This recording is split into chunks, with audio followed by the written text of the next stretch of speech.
Publicidad ya lo dijo. ¿Cuál le falta? Contradicción, ajá, y concentración, ¿no? Bueno, ya habíamos dicho lo que era la oralidad, que era diferente, quedamos ayer con algunos de ustedes, que era diferente a verbalizar las cosas. No es lo mismo a exponer de manera oral que leer en voz alta. ¿Por qué? Porque lo que persigue este tipo de juicios es que haya un intercambio efectivo de comunicación fluida, rápida, eso, ¿no? Fluida, sobre todo.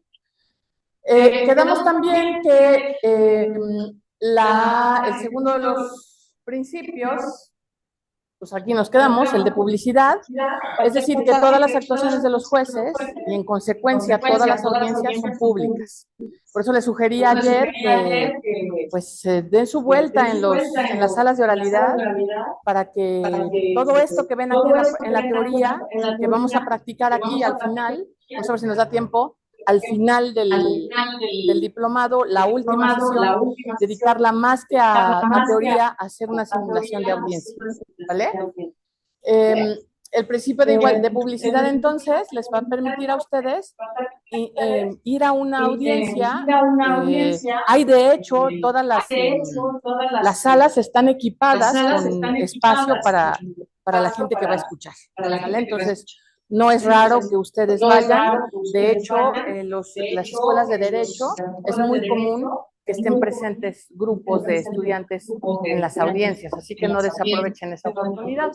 El principio de igualdad, habíamos quedado entonces que era lo que tiene que procurar el juez en relación con toda la intervención de las partes. Toda la actividad de las partes tiene que estar equilibrada, manifestaciones, pruebas, vistas, audiciones, todo lo que uno haga tiene que tener la oportunidad de hacerlo el otro. Puede ser que la otra persona decida no ejercer ese derecho, pero el juez tiene que procurar que las partes estén equilibradas. Alguien hace una manifestación, la otra persona, la contraparte, tiene que tener la oportunidad dada por el juez de en aproximadamente el mismo tiempo, en las mismas circunstancias, pero hacer también una manifestación en relación con lo que está sucediendo y que proviene de su contraparte. Bien, el otro que ya habíamos también analizado era el principio de inmediación. Inmediación de inmediato. Nadie entre el juez y las partes, nadie entre el juez y la prueba. Tanto en su ofrecimiento, pero sobre todo en el desahogo. Y nadie, que es otra arista del principio de inmediación, nadie entre el juez y la sentencia. En el sistema tradicional, la estructura del sistema tradicional permite o incluso favorece que el juez se apoye de sus secretarios para el desahogo de las pruebas, para incluso la elaboración de los proyectos. Aunque el juez conozca el asunto, porque lo debe conocer, la verdad es que el trabajo se le avanza con una propuesta de proyecto para que él, si está de acuerdo, pues modifique algunas cosas o lo apruebe en los términos que se le está presentando.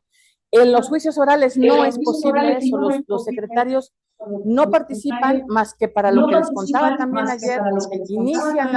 Una vez que el juez declara abierta la sesión, declara él que inicia la grabación, protesta a las partes, les hace saber las sanciones por conducirse con falsedad, y está presente, sí, porque sigue siendo, como en todos los sistemas anteriores que conocemos, los tradicionales, sigue siendo quien da fe de todo lo que sucede, de que las partes dijeron lo que dijeron.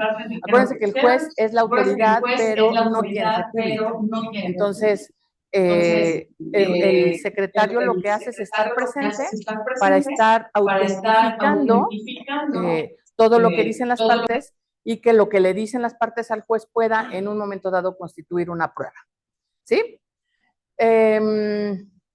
Les hablaba de la única excepción que a este principio que ha establecido ya la Corte en cuanto a que el juzgador esté incapacitado, esté de vacaciones, y entonces alguien haga las funciones del juzgador en las audiencias, que pueden ser sus propios secretarios o alguien que el propio tribunal, en nuestro caso el Consejo de la Judicatura, establezca para hacer la función en lo que el juez se puede reincorporar a sus funciones, ¿no? ¿Hasta ahí vamos bien?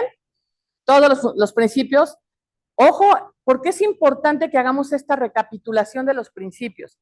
Acuérdense que los juicios orales son, ¿ya vieron cuántos? ¿Alguien salió de la duda de cuántos artículos tiene el capítulo de la oralidad? ¿Alguien trae su código?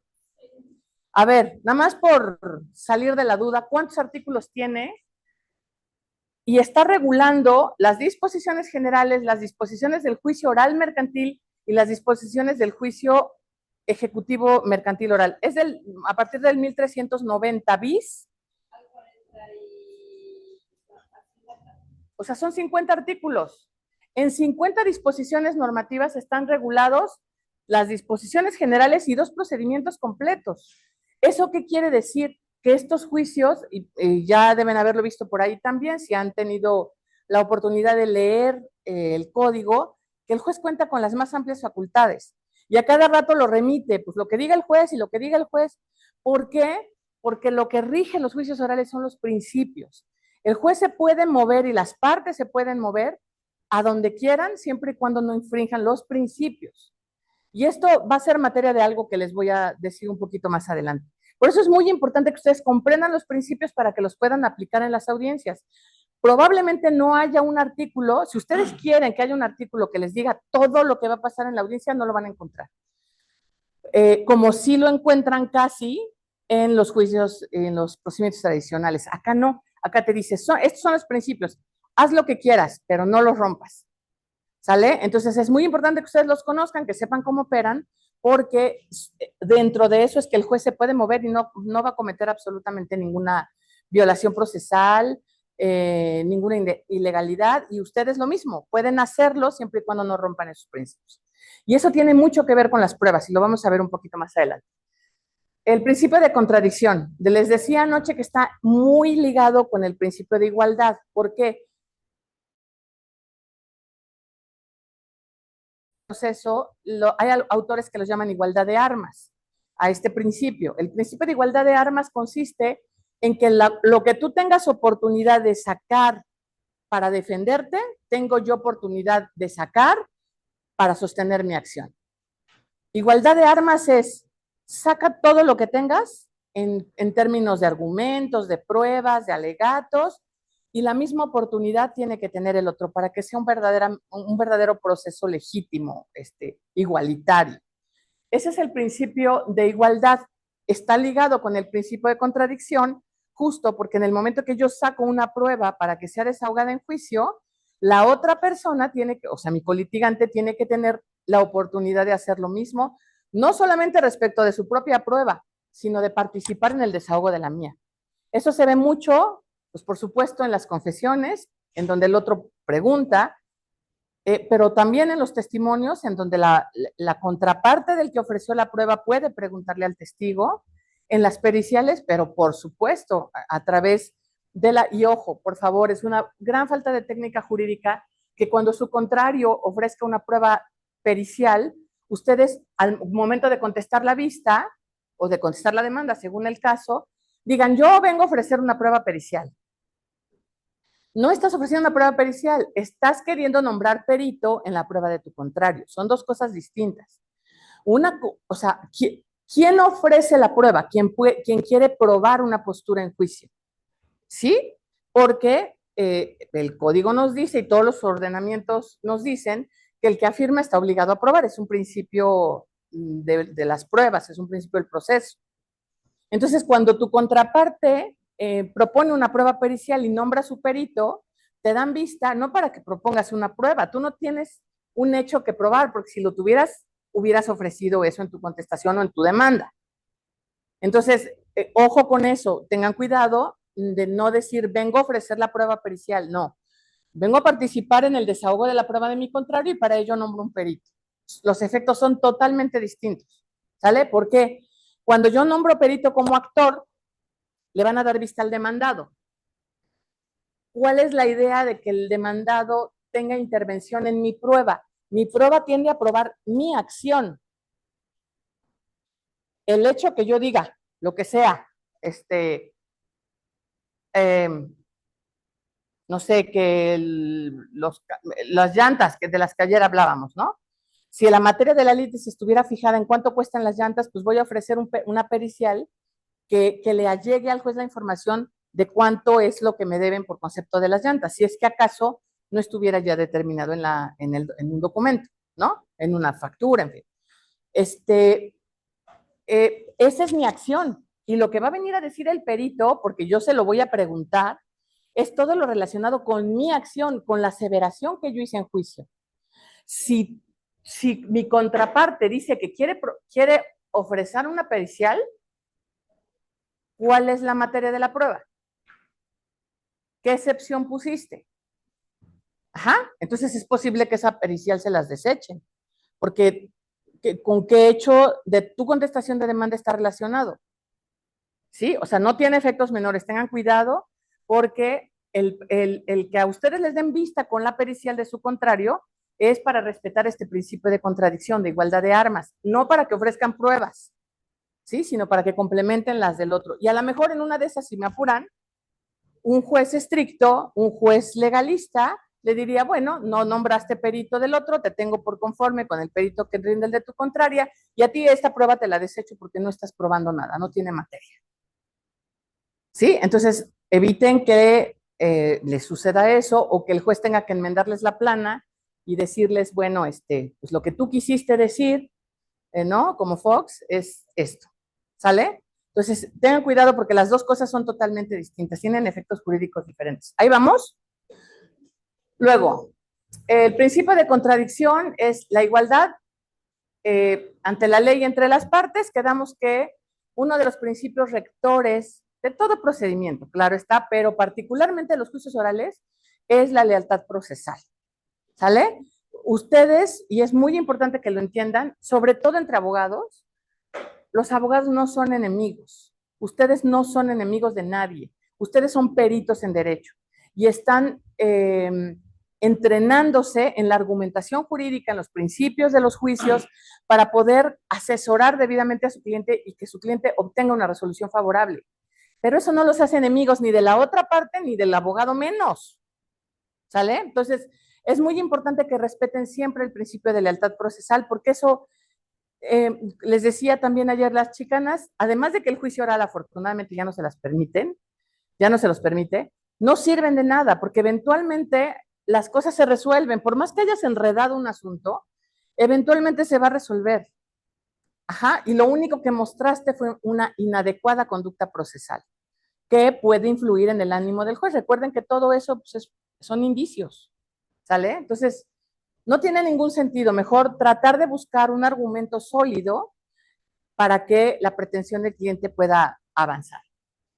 Equidad y no discriminación en el ejercicio de los derechos. Les hablaba yo ayer también a los que estaban todavía, que el juez tiene que cuidar mucho que las partes estén en igualdad para incluso participar en las audiencias, ¿no? Por ejemplo, les citaba el ejemplo de una persona mayor de edad, una adulta mayor que no me escuchaba cuando yo hablaba en la audiencia y yo no, empecé a notar porque pues me asentía cuando no le estaba preguntando nada y me decía que no cuando tampoco le estaba yo diciendo nada, ¿no? Entonces, cuando lo noté, claro, lo ideal hubiera sido que me dijeran desde el principio, la abogada, pues ahí es chamba de la abogada, yo qué voy a saber que la señora no escucha, ¿no? Es el trabajo de ustedes decir, oiga, mi clienta no escucha. Para que yo hubiera podido tomar desde el principio las medidas adecuadas. Váyanse a saber cuántas veces me sucedió y no me di cuenta, ¿no? Pero no solamente eso, he desahogado audiencias con gente de notoria, de un estado socioeconómico notoriamente bajo, que me hace presumir que probablemente tampoco esté entendiendo demasiado bien lo que está sucediendo, a pesar de que no se habla con tecnicismos, de que ya los latinazgos nadie los utiliza o no deberían utilizarlos, ya no sucede eso y aún así es posible que las personas no te estén comprendiendo. Entonces, por eso es importante que ustedes hagan saber a la autoridad cuando uno de sus clientes esté en una de esas condiciones. Porque independientemente de que ustedes les expliquen y les anticipen para que no se sientan nerviosos, para que sepan todos lo que va a suceder y lo que va a hacer el juez y cómo va a actuar, puedan también saber que ellos, a pesar de que no son abogados, tienen el derecho, bueno, más que el abogado, si me apuran, de participar en la audiencia. Muchos tienen hasta miedo, ¿no? De que, y te lo piden, te piden la palabra así como de, oiga, ¿yo puedo hablar? Claro que puede hablar, pues usted es el actor, usted es el demandado, claro que puede hablar, dígame en qué le puedo servir.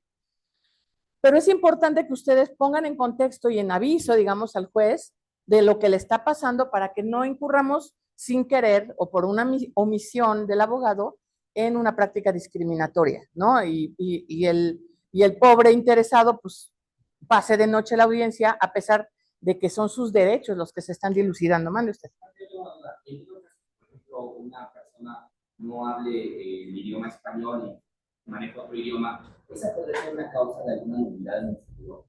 Sí, si el juez no se encarga, pero si nadie se lo hace saber, o sea, a ver, el código establece incluso esa posibilidad y dice, bueno, se le nombrará un perito traductor de los del tribunal y para que y vas a percibir al perito en cuanto a las penas que incurren las personas que declaran con falsedad, para que no vaya a decir que el señor dijo blanco y el perito te dijo que era negro. Segundo, si no hablan también, si no hablan, a pesar de ser oral, establece una excepción para ellos, que presenten por escrito, que hagan sus papelitos y que te digan, pues oiga, yo no hablo, pero, y si no saben leer, o sea, dependiendo de cada una de las limitaciones, sean o no discapacidades, el juez puede tomar todas las medidas que quiera, pero necesitamos decírselo al juez, porque, ojo, si usted me pregunta a mí, si sería una causa de nulidad que una de las partes no hubiera entendido nada, porque no hablaba español, yo le diría que sí. Es una causa más que de nulidad de reposición del procedimiento. Pero ¿sabe yo qué hacía como juez? Lo sancionaba a usted. Porque usted sí sabía que su cliente no podía hablar y no se lo dijo al tribunal. Entonces yo repongo el procedimiento en beneficio de su cliente, pero a usted lo sanciona, porque usted actuó con mala fe. ¿Sale? Entonces, recuerden que el Código de Procedimientos Civiles del Estado resulta ser supletorio después del Código de Procedimientos Federal. Y en el Código de Procedimientos Federal, uno de los principios que establece para los litigantes abogados es el de la lealtad, el de la buena fe y el de la honestidad. Entonces, si el juzgador advierte que ustedes están actuando con deshonestidad, ¿qué más muestra de que viene el pobre señor que habla, no sé, náhuatl, con un abogado que habla español y lo sienta y usted se calla y después sacamos el as bajo la manga y decimos que usted no habla español? Sí lo voy a reponer, pero a usted lo sanciona. Y aunque no sea el abogado ya, ¿eh? Puede ser que incluso ya hayan cambiado de abogado, pero la mala conducta procesal que usted cometió en ese procedimiento queda registrada y lo tenemos registrado en los archivos del Tribunal Superior de Justicia. Entonces, insisto, ¿qué sentido tiene eso? Mejor de una vez le digo al juez, oiga, mi cliente no habla español, y no necesariamente una lengua tradicional, puede ser que hable inglés, puede ser que hable alemán, ¿no? De una vez. Porque además la interacción entre el juez y las partes es muy común, aunque usted esté presente. Ya les decía yo ayer, no sé si estaban todavía todos, de la etapa de mediación y conciliación, que esa no la lleva el abogado, no es el abogado quien llega a mediar. Ustedes son autorizados, puede ser que incluso en términos amplios, pero no son las partes, no son los dueños del dinero, ni del negocio, ni de los derechos. Por eso el juez le va a dar la palabra a su cliente. ¿Qué va usted a hacer? Imagínese que en ese momento cuando le diga, a ver, usted, ¿ya platicó usted con el contrario? ¿Hay alguna posibilidad? Y te quede viendo así. El juez se va a dar cuenta que no sabe hablar español. Óigame, abogado, ¿por qué no me puso usted al tanto de que el señor no habla español? Te está usted haciendo chistoso conmigo. ¿Sale? Entonces, sí sería una causa de reposición del procedimiento en favor de los derechos del abogado, pero una causa de responsabilidad profesional para el abogado que no actúe de manera honesta. ¿Sale? el 1690 habla de que si no hay intérprete, supongo que Sí. en el caso de que no existía, bueno, pues ya se por escrito, entonces se puede dar el caso de que se entregue la declaración y las preguntas por escrito. En caso de que no exista que intérprete, sí, se tendría que, bueno, es que eso lo tendríamos que decir desde el principio, desde la fase postulatoria. ¿Se acuerdan de los escritos? Desde ese momento usted le tiene que decir al juez, oiga, le hago saber que esta demanda está hecha bajo las instrucciones de mi cliente en idioma español, pero que mi cliente no habla español. Por tanto, le solicito desde este momento que para efecto de que se desahoguen las audiencias, porque si no el juez no está en posibilidad, no, los autos no guardan estado para llevar a cabo las audiencias, porque ¿cómo me voy a comunicar con él? Y yo me tengo que comunicar con él, ese es el principio de inmediación. La inmediación es no solamente para las pruebas, sino entre el juez y las partes. Entonces, ¿cómo voy a tener voy a respetar o hacer cumplir el principio de inmediación si tengo la barrera del idioma? ¿Sale? Entonces, desde el principio, desde el momento en que ustedes los demandan o demandan, en ese momento es el de decir, mi cliente no habla español. ¿Sale? Mande usted. Al respecto de lo que usted señalaba, de que podría haber alguna incapacidad, no es que decirla intelectual. Sí. Pensemos en algún representado con un cuarto de primaria. Sí. Que se le demanda un título de crédito. Y dos cosas, tendríamos que hacer la manifestación cuando contestáramos, creo que es lo idóneo, por escrito, o antes de la apertura de una audiencia intermedia, y más aún, hacerle de su conocimiento esto, para que para un desahogo, como un ejemplo, a lo mejor el representado no va a saber cuando hablamos de un título de crédito. Claro, claro. Del tipo de juicio que estamos hablando, como para que usted, claro, ya le dijera, mire señora, mire señor, claro, están hablando exacto, de documento que usted estampó su firma, porque exacto. a lo mejor el signó, el estampó. Sí, claro. Claro, por supuesto. No, claro. Me pregunta, no sé si todos escucharon la pregunta. No, me pregunta el abogado para el caso de que sus representados, por ejemplo, no tuvieran ni siquiera la primaria terminada, tal vez fueran analfabetas, ¿no? Incluso me hablaba del cuarto de primaria. Yo se la pongo más extrema. Ni la primaria hicieron. Nada. No saben leer ni escribir. Me tocaron casos. No sabe leer ni escribir y él llega a demandar o a ser demandado en un juicio ejecutivo mercantil oral. Entonces, ¿qué es lo que tienen ustedes que hacer? Pues defenderlo de una posible, no abuso, porque obviamente el juez no lo sabe, pero de una posible transgresión de sus derechos, pues para eso los contrataron, ¿no? ¿Y qué es lo primero que tienen que hacer? Oiga, le pongo en contexto, lo mismo que hice hace un ratito. Esta demanda o esta contestación de demanda está siendo redactada en términos de las instrucciones que recibí del señor fulanito, pero desde este momento hago su conocimiento que el señor no sabe leer ni escribir, para que usted tome las providencias que quiera tomar en el momento de las audiencias. Y entonces el juez en el momento de la audiencia empieza a controlar las pruebas. ¿Cómo? Si el abogado quiere, el del contrario, quiere llegar a decir, y es que la suscripción del, no sé, adornarse, ¿no? Decirle, a ver, no, háblele por favor en términos, o yo lo que hacía en lo personal, dejaba que él preguntara como quisiera y me volteaba con el señor y le decía, ¿usted comprendió? Lo que le están preguntando es, y se lo traducía al español básico, ¿no? Exacto, coloquial. Porque el juez ya sabe, y toma medidas, ¿vale? Entonces, si la otra parte lo quiere pues atorar y hacer resbalar en sus preguntas y en sus formalismos, pues el juez controla. Pero sí tienen que decírselo. Pues no, ¿cómo? ¿Sale? Y nosotros en una situación muy chula, en un ordinario, o sea, normal, el procedimiento normal, tradicional, le hacemos ver al escribiente, que el secretario estaba, al escribiente ¿cómo se llama? Que estaba tomando su, no estoy interrogando. Le digo, es que no le entiende. Y dices que no entiende, el escribiente, mira, no entiendo. No, pues digo, no. Se empezó una legata y yo sí me alteré. Yo con ataques. Se empezó una legata y la verdad llegó la juez. Yo no sabía que era la juez, pero digo, bueno, discúlpeme, pero usted, pues, al final de cuentas, no le entiende el señor. no tiene ni la formación primaria, o sea, no entiende porque le está preguntando la madre y ya le dijo que no lo entendía, no lo entendía él, el escribiente estoy haciéndolo, y no está la secretaria, yo no veo a nadie, y ya fue que llegó, yo no sabía que era, yo pensé que era la secretaria, y ya, dice, no te voy a llevar el orden. Llame usted a la juez, aquí estoy, aquí estoy, oiga, sí. Sí, digo, en el momento que se lo hacen saber al juzgador, pues ahí sucedió eso, ¿no? Nadie sabía y la pobre escribiente, pues con sus limitaciones y con que tiene 30 diligencias más que atender, pues hace lo que buenamente puede. Por eso es importante que ustedes defiendan los intereses de sus clientes.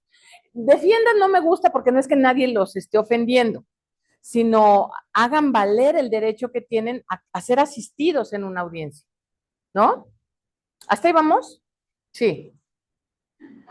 Bueno, son las partes las dueñas del conflicto. El juez solo controla. ¿Por qué es importante esto?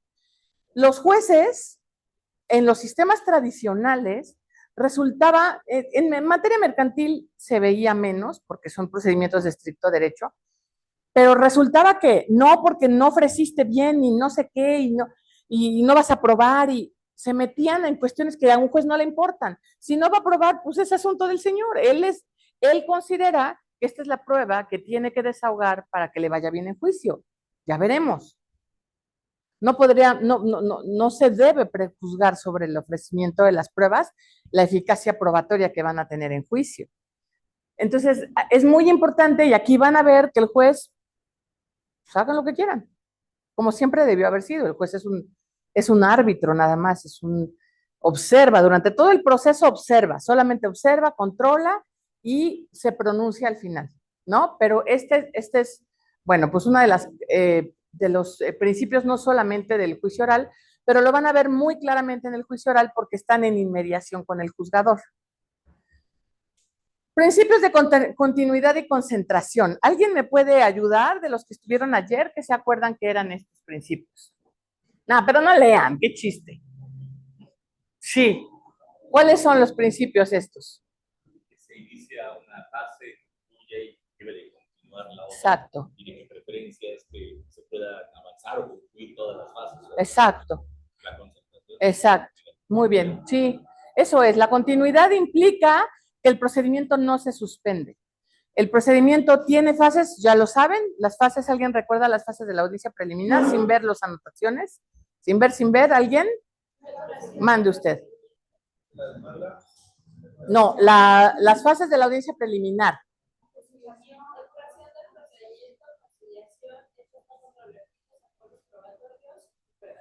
Calificación sobre la admisibilidad de las pruebas y citación para la audiencia de juicio. Sí, ¿sale? Eso significa, el principio de continuidad significa que uno va detrás de otro. No es como en el procedimiento tradicional que vamos a admitir la demanda y luego le vamos a dar vista. Bueno, eso sí, pero a lo que voy es que los procedimientos van siendo para que avance el procedimiento va siendo necesaria la instancia de parte. Aquí no. Aquí el juez declara cerrada una fase y con ello viene la preclusión. Y entonces, y él mismo declara iniciada la siguiente etapa, la concluye, la declara cerrada y con eso otra vez la preclusión. Y declara otra vez abierta, ¿sí? O sea, uno sobre otro. Nadie tiene que pedirle al juzgador que avance. Mande. Fue por videoconferencia. Bueno, hay personajes que se vive el principio de mediación, ¿no? ¿Yo qué, perdón? Yo siento que se vive el principio de mediación cuando es por videoconferencia, porque las partes especialmente. Pero falló cuando rebasó el tiempo de lo que es Telmex. Videoconferencias Telmex rebasaron las 2 horas. Y a la hora que yo iba a contestar una lista para dar contestación de nombrar a los peritos, se cortó la señal. Entonces, de ahí, obviamente, pues, se cerró la etapa, se cortó la videograbación y continuó posteriormente, pero ya no pude terminar de explicar los datos de mi película. Bueno, ajá. Podría ser causa de reposición, pero a través de qué instancia lo podría promover, porque se van abriendo las etapas y se van cerrando. O el mismo juez de oficio lo podría hacer para volver a reiniciar esta etapa. Podría volver a reiniciar esta etapa. Bueno, algunas precisiones. El hecho de que una audiencia se lleve a cabo por videoconferencia no viola el principio de inmediación. Eso ya lo estableció la Corte incluso, y ya dijo, la inmediación no es que estemos físicamente así, sino que estemos en el mismo momento, en el mismo acto. Y eso incluso lo pone en el contexto de la pandemia y dice, después de la pandemia de COVID, se empezaron a utilizar muchos medios de interacción entre las partes y el juez, y una de ellas fue las videoconferencias. Entonces, atendiendo a que el principio de inmediación es la interacción directa, no personal, directa entre el juez y las partes, no tiene por qué estimarse que con una videoconferencia se rompe el principio de inmediación. Y dice, y además tiene un chorro de beneficios porque es más barato para las partes. Una persona, a mí hubo una audiencia que me encantó. El actor estaba en Monterrey, el demandado estaba en Chiapas y yo estaba en Puebla. Y estábamos haciendo el desahogo de la audiencia. Imagínense lo que en términos de costos le ahorran a las partes. Y está el juez y está escuchando tu voz en el momento en que la estás pronunciando. Entonces, primera aclaración, no se viola el principio de inmediación. Segunda, el hecho de que haya terminado el tiempo de la videograbación no quiere decir que se haya cerrado la etapa. La etapa, como les he estado insistiendo, se cierra cuando el juez lo declara. El juez, creo que también se los conté ayer, es el que va declarando cómo se va cerrando. ¿Por qué? ¿Y por qué lo tiene que decir expresamente?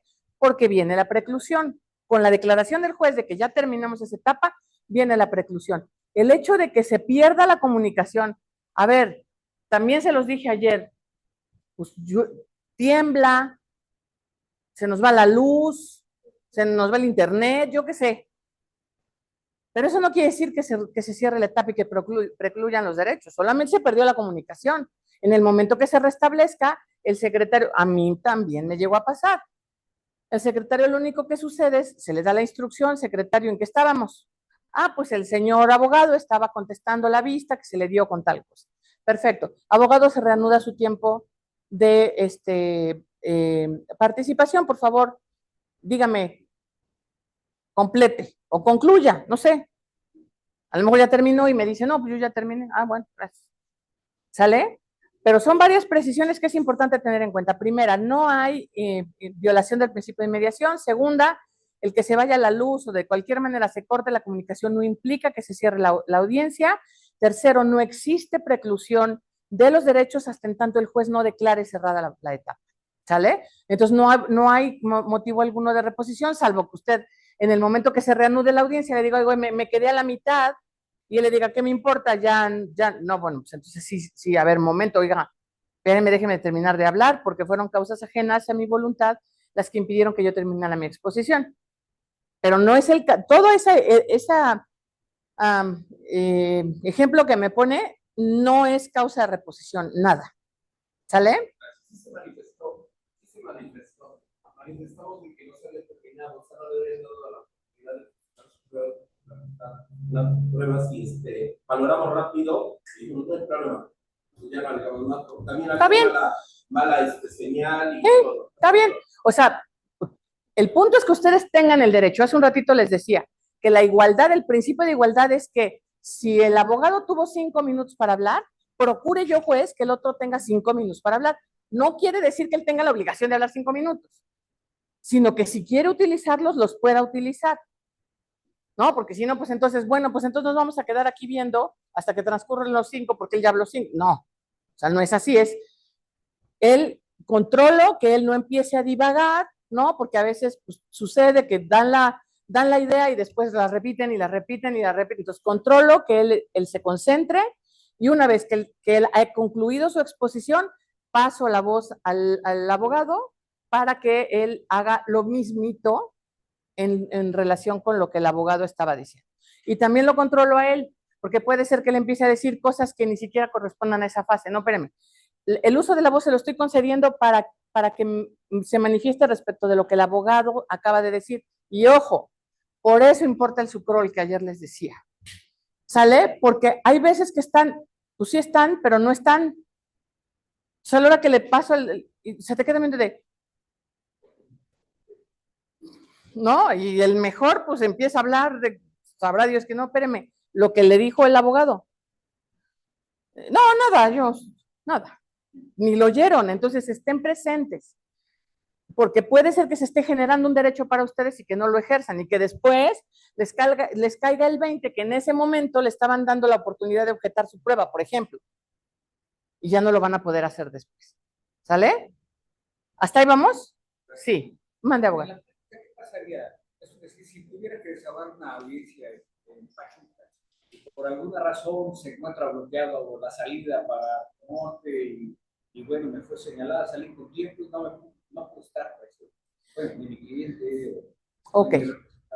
Mire, el Código de Comercio establece que las audiencias deben llevarse a cabo con o sin la presencia de las partes. Y establece una consecuencia. Al que no acuda sin causa justificada, se le impondrá una multa. ¿Se acuerdan que ayer les dije el importe de la multa? Que no sé por dónde ande.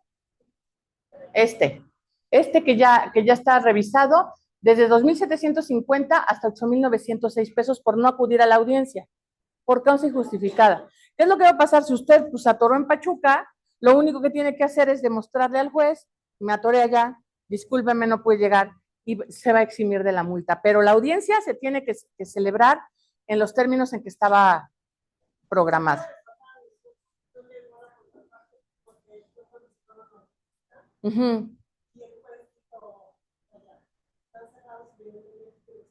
Sí, frente a ese tipo de hechos notorios, yo la suspendía.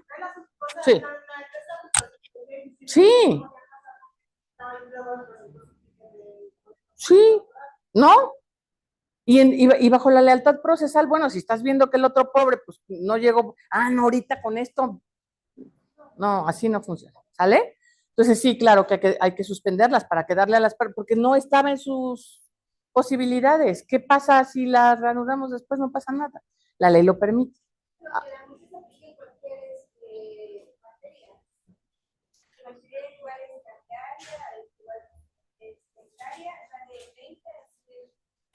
Por no acudir a las audiencias, ¿sí? ¿Sale? Entonces, exacto. Entonces, la única consecuencia, digo, aquí estamos hablando de hechos notorios y de cosas que fueron como muy públicas y sabidas por todos. Cuando nos cerraron las autopistas 3 días, pues todo el mundo estaba sorprendido, ¿no? De cómo era posible que el país estuviera ahorcado literalmente durante tanto tiempo. Bueno, pues yo creo que con un poquito de criterio y un poquito de accesibilidad, pues el abogado viene de México. Incluso, fíjense, pues esto llega tanto y las facultades del juez llegan a tanto, hablen al juzgado, oiga, estoy en la carretera, mire, o sea, les mando fotos, denme el teléfono del secretario, le mando fotos donde estoy. ¿Y el juez puede proveer? ¿Podrá proveer eso? Pues sí, es una manifestación y él tiene facultades. Pues esto es así, y que no se ataque el contrario. Si son el contrario, ni hagan olas, ¿eh? Porque es una manifestación. Además, en el contexto de un hecho notorio, como es ese tapón de la autopista, ¿sale? No está violando nada, está ejerciendo las facultades pues este pobre le es imposible llegar, le es imposible por causas absolutamente ajenas a su voluntad, lo está manifestando en tiempo, estamos incluso en el desahogo de la audiencia, ¿por qué no lo voy a escuchar? ¿Nada más porque está atorado? Sí, claro. Incluso en ese momento él podría proveer. Vamos a conectarnos. Ya, si empezó siendo una audiencia presencial, bueno, pues ya tengo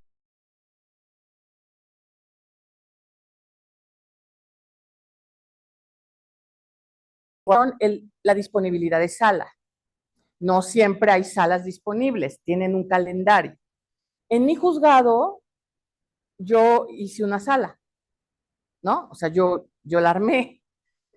Y entonces yo tenía disponible la sala siempre, a la hora que yo quisiera. Yo sí hubiera podido hacer eso, o a lo mejor, claro, yo lo puse a disposición de mis compañeros jueces y pues vengan y úsenla el día que ustedes quieran, vengan a desahogar aquí sus audiencias, no es mía. Es una sala y úsela quien quiera, ¿no? Pero la única limitación para hacer eso sería tener una sala, ¿no? Entonces, Oiga, y si lo hacemos por videoconferencia, ¿usted no tiene usted problema que la continuemos por videoconferencia? No, ninguna. Bueno, ayer también hablábamos de que las partes se pueden incorporar en la parte que esté la audiencia. Bueno, pues vamos a la mediación. Yo estaría del todo interesada que si vamos a mediar o conciliar, venga el otro. Entonces, bueno, en este momento determino que dadas las manifestaciones del abogado y que el abogado está dispuesto a que platiquemos todos, vamos a reiniciar por videoconferencia. ¿No? Sí, pues tiene amplias facultades.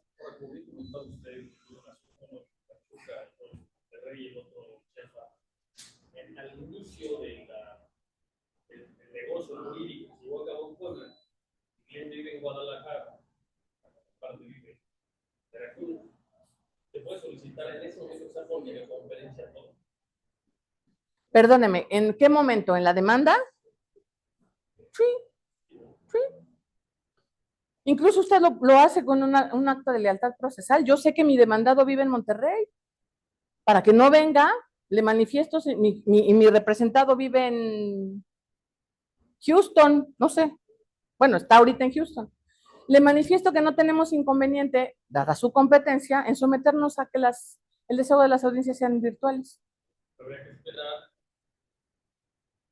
cuando notifique la parte de... No, lo provee el juez. Acuérdense, vuelvo a lo mismo. Si el juez encuentra una razón suficiente para que las cosas sucedan de una manera, lo funda, lo motiva y tan tan. De hecho, yo encontraba del todo conveniente, desde el auto de erradicación de la demanda, les hacía saber, ¿mande usted? ¿Perdón, me habló? ¿No? Ah, perdón, pensé que me hablaba. Perdón. Desde el auto de erradicación de la demanda, yo encontraba del todo pertinente decirles, y les hago saber que estoy radicando el juicio, y que si yo lo estimo conveniente por así considerar, o sea, porque así nos convenga a todos, voy a ordenar audiencias virtuales. Desde el auto de erradicación de la demanda. Pues ya si después en el transcurso, pues a lo mejor alguien caía enfermo, alguien tenía COVID y no podía salir de su casa, bueno, pues ahí está tu telefonito, acostadito en tu cama, compareces a la audiencia, no pasa nada. ¿Sale? ¿Sí? Mande usted.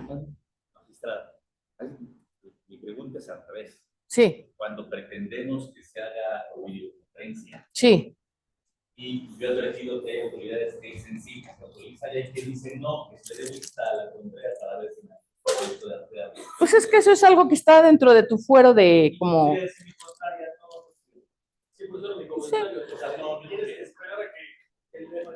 Yo no esperaba. Les voy a decir por qué. Claro, pues sí, el que determine, porque si no, ya creamos un conflicto donde no lo había. Porque si esas partes ya vienen en conflicto, a ver, ¿usted qué opina de lo que dice? Claro que no. Es más, me va a decir que no antes de que él hable. ¿Cómo se llama esa película de Toy Story, no? Lo que diga no es cierto. Entonces, no podemos crear un problema donde no lo teníamos. Si él me está diciendo y me está justificando una razón sensata para lo cual pida que las audiencias sean de tal manera, pues sí se autoriza.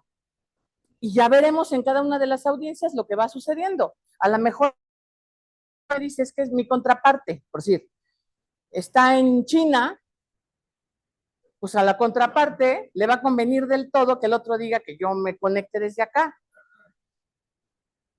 Y si yo soy el que va a estar fuera, precisamente porque no se transgrede el principio de inmediación, ¿qué razón tendría yo para oponerme? Porque de que me puedo poner, me puedo poner. El punto no es ese, el punto es que me des una razón que sea de tal manera suficiente que venza a la razón de tu contrario para pedir las cosas que pidió, porque no son berrinches. Estamos viendo qué sucede. ¿Tú por qué lo pides? ¿Y usted por qué lo pide? Bueno, determino esto. ¿Sale? Con todo respecto a lo que comentaba, ¿no? Que se chicanea del asunto. ¿No? Como contraparte, sí, te contesto, vas ganando tiempo. Pero ¿qué tiempo gana? ¿Qué tiempo ganó ahí? La verdad es que no, pues ninguno, porque en el momento en que, aún aún suponiendo que usted es el actor y que usted lo pida en la demanda y que yo le diga, le voy a dar vista, pues en el momento que conteste la tiene que desahogar. Y si no desahogan la vista en ese punto, pues ya el juez va a determinar qué tiempo ganó. Lo mismo si lo hacen en la contestación de la demanda, le voy a dar vista con la contestación y le voy a desahogar la vista con esa manifestación. Y si no se manifiesta, pues yo decido. O sea, ni siquiera chicana llegó, ¿no? Mande.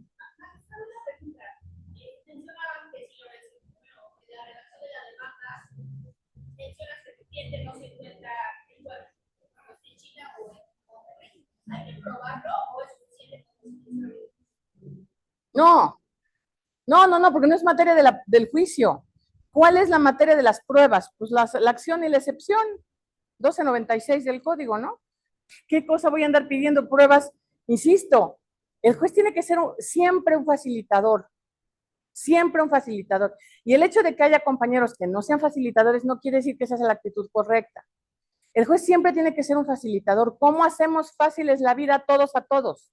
Al tribunal, a las partes. Si usted me dice, está en China, ¿yo por qué lo voy a dudar? Lo único que le voy a decir, sí, le autorizo que sea videoconferencia, pero se tiene que conectar, ¿eh? ¿Por qué? Pues porque no, porque está en... Claro, alguien en alguna ocasión proponía por favor me avisan 10 minutos antes para que cierre yo la idea y no me vaya a pasar lo de ayer, ¿sale? 10 para las 7. ¿Qué estaba diciendo? Que una señora un día llegó y me dijo, es que estaba yo enferma, muy enferma del estómago. Y eran audiencias virtuales. Y dije, ¿y? Digo, lo pensé, ¿verdad? Digo, en el caso dado que le gane, pues me dirá, oiga, espéreme tantito, un receso de 3 minutos, voy al baño. Es lo peor que pudo haber pasado. Pero que eso sea un impedimento para que se conecte, pues ¿cuál es? Digo, a menos que te estén operando. Pues sí, pues estás anestesiado, ¿cómo vas a comparecer a una audiencia? Pero de ahí en fuera, cualquier estado de salud relativamente mediano, pues te permite comparecer ante la autoridad, ¿no? Entonces no va por ahí, ¿eh? Olviden, si alguien estaba pensando que con eso iba a lograr algo, no van a lograr absolutamente nada. ¿Sale? Sí, claro, pero, por ejemplo, le dan vista a la contraparte y dice que lo puede, como decía, para ganar tiempo. Bueno, el hecho de que la contraparte pida prueba no quiere decir que el juez vaya a determinar que se necesita prueba. En todo caso, ya te oí y te digo que sí y que no se necesita prueba. Ya. Nosotros hemos solicitado desde el principio, previo a posibilidad de alguna de las partes, soliciten legalmente autorizar las videoconferencias previo a Claro, es que además para ustedes abogados, es la maravilla. Ustedes pueden atender 15 audiencias desde la comodidad de su sillón. ¿No? Y entro a una, y luego a otra, y luego a otra, y no me costó ni el estacionamiento. Entonces, no se resistan, de verdad tiene muchas bondades. Y ya nada más le hablan a su cliente y te conectas a tal hora porque toca tu audiencia. Y sigo haciendo mis promociones, mis demandas, y ya llegó la otra audiencia y nos conectamos. Y ya nada más veo que 5 minutos antes mi cliente que, pues a lo mejor no le sabe bien o algo, lo ayudo para que, o a lo mejor hasta lo cito en mi despacho. Y tengo a mis 10 clientes ahí de mis audiencias y ahora que pase el otro y que pase el otro y que pase el otro. ¿No? Es de verdad, les conviene un chorro. Bien, ¿ya? Lleva teléfono seguro, ¿no? Pues sí, y si no que lo consiga. Internet público hay en un chorro de lugares. No, a ver, alguien, un magistrado con el que yo trabajé cuando era proyectista de segunda instancia decía, acuérdese usted que el papel aguanta todo. ¿Qué me quería decir con eso? Que las barbaridades que se les ocurran, las pueden escribir. De que prosperen es otra cosa. Entonces, pues mejor lo que les pedía yo ayer, eleven la altura de la discusión, eleven la altura de la petición, para que reten intelectualmente al juez y no el juez diga, no, porque les decía, la lealtad procesal se nota y el que no es leal procesalmente se nota más. Entonces, no es necesario. O sea, ahora resulta que, ay, me fui de vacaciones a San Francisco, por decir, ¿y qué? ¿Que no haya ya internet o qué? Tienes un compromiso y es más, agradece que el juez te está dando la posibilidad de que lo atiendas desde el fin del mundo. Porque si a otro momento te hubiera tocado, tendrías que regresar a México para atender tu audiencia. Pues es en beneficio de las partes. ¿Me explico? Es en beneficio de ustedes como abogados, donde estén, haciendo lo que estén. A lo mejor ese día tenían un desahogo de pruebas que imponía su presencia y no sé, en Pachuca o no sé. Bueno, es más, se meten al baño y ahí la atienden, ¿no? Sí, sí, pues sí, ¿sí o no? Y no tienen la necesidad de trasladarse a ningún lado. Eso impacta costos, impacta tiempo. No necesitan nada, no necesitan hacer nada. Entonces, no crean que resistiéndose a eso van a ganar nada, al contrario, van a perder muchísimo. ¿Sale? Mande usted. Pregunta todo el mejor lado. ¿Cuántas salas existen para desahogar? ¿Salas? Salas en el tribunal, aquí en Ciudad Judicial Mercantiles, hay una. Y la que está afuera, ¿no? La 4. La 4. Antes compartíamos 4 salas entre juzgados civiles, mercantiles y familiares. Después, con la creación de la oralidad mercantil, nos sacaron a los mercantiles. Bueno, primero nos pusieron nada más 2 y 2. Y después, ya de plano nos sacaron, nos mandaron a la 4 y siempre está llena. Porque además esa sala 4 se comparte con los unitarios penales. Y entonces, como los magistrados, pues al menos llevaban mano, pues sí, le hablaban al administrador de sala y bloqueame la sala de 10 a 12 todos los días. ¿Qué audiencia? No sé. No sé, es más, no sé si vaya a tener, pero por si la tengo, la quiero bloquear. Entonces, imagínate, nunca, o sea, el tiempo se acortaba, porque si, a lo mejor, ojalá hubiera sido nomás uno, a lo mejor eran 3 los que hacían lo mismo, y la sala estaba bloqueada del 9 o 10 de la mañana a 2 de la tarde. Eso fue lo que generó, y se los comparto, lo que yo considero una necesidad de crear una sala. Y entonces empecé a gestionar y se creó la sala que está en el 10º. Sí, con sus teléfonos, compró él sus propios micrófonos, sus pantallas, y así Finalmente, si ustedes se dan cuenta en el código, lo único que dice es que se genere un registro videográfico. Entonces, el video del celular, pues sirve, ¿no? Y se guarda y se pasa a una memoria, a un disco y se cumple con lo que dice el código, ¿no? Entonces, pero pues sí se tiene uno que dar mañas. Mande usted. Actualmente no hay ningún rol de audiencias de oralidad, ¿verdad? Sí, O sea, que digas, fase preliminar, fase de audiencia de juicio. ¿En la sala? ¿Pantalla o algo? No sé si la sala 4 tenga pantalla, pero sí hay roles de juicio. O sea, el administrador de sala sí tiene un registro de qué va a suceder a cada hora y cuál es el juez que viene.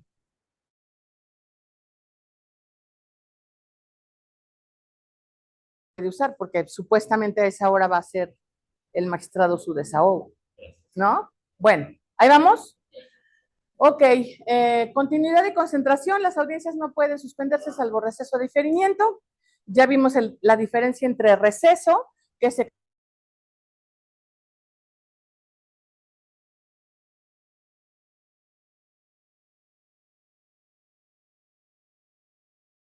ajenas a la audiencia misma, no se pudo terminar, ya nos dieron las 3, ya nos dieron las 6, ya viene otro juez con su agenda y esto se alargó demasiado, ya no tenemos sala, pues entonces la diferimos, ¿sale? Bajo el principio de inmediación, y aquí creo que se va a aclarar todavía más, el juez recibe la información derivada de las pruebas,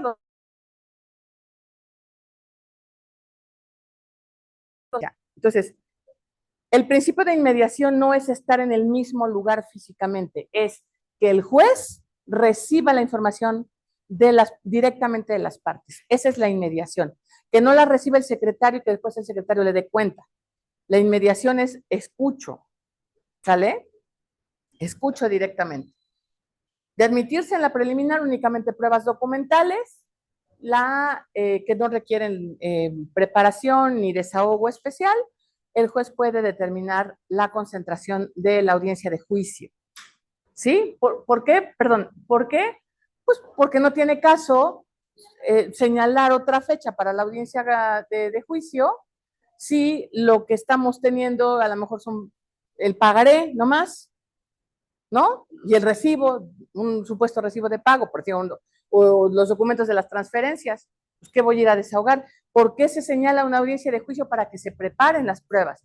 Si admití una testimonial, pues para que me avisen a los testigos que tienen que venir, ¿no? Si al perito, pues que le avisen que tiene que venir, cuál va a ser la materia de la prueba, para preparar las pruebas.